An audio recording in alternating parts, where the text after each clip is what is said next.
Derrière moi, c'est Bouche à oreille. C'est une installation sonore. Ce qui se trouve juste derrière, c'est 3 poteries que j'ai faites moi-même en grès. Elles sont non émaillées, c'est uniquement du grès qui est cuit ensuite. En gros, c'est trois, j'appelle ça des cruches, c'est 3 cruches qui discutent ensemble. Mon envie par rapport à ça, c'était de faire quelque chose d'assez simple et d'assez poétique, c'est-à-dire que j'avais envie de faire parler des objets à leur manière pour explorer divers langages, d'autres langages du moins pour raconter des histoires, pour raconter des vécus et raconter un peu l'histoire du monde, du moins celui que je connais pour l'instant. Et donc ces 3 cruches, elles ont une banque sonore qui se génère en temps réel avec des sons préenregistrés et qui discutent entre elles, qui racontent des histoires. Donc il faut s'approcher d'elles, on peut les caresser, on peut s'allonger à côté ou juste s'asseoir ou être un peu distant, ça dépend. Et les écouter, tendre l'oreille, les entendre murmurer et voir ce qu'elles ont à dire.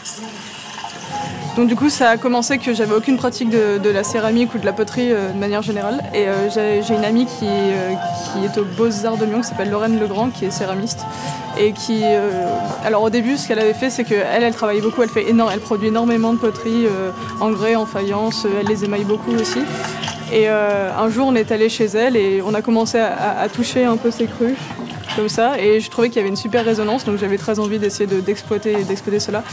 Donc elle m'a appris un peu comment faire et j'ai utilisé une technique qui est ancestrale, une des premières utilisées. Comme j'avais pas de moyen de faire tourner la cruche électrique ou électronique ou non. Et du coup j'ai utilisé la technique des colombins qui est juste de faire des longs boudins selon la taille de la poterie qu'on aimerait faire. Et petit à petit on fait en sorte qu'ils soient fixés entre eux et on fait monter la cruche petit à petit avec les formes qu'on souhaite qu'elles acquièrent. Donc par exemple, on met le boudin comme ça tout le long et après on fait ce genre de petits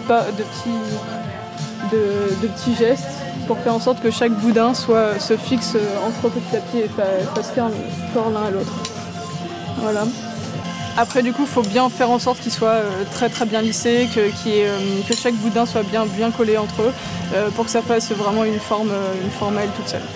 Donc ensuite j'ai dû les faire cuire, ça a été cuit à basse température, ce qui donne par exemple pour celle-ci la couleur marron et pas noire qu'elle devrait avoir parce que selon la température les couleurs changent, etc. C'est assez intéressant de voir l'évolution de ça.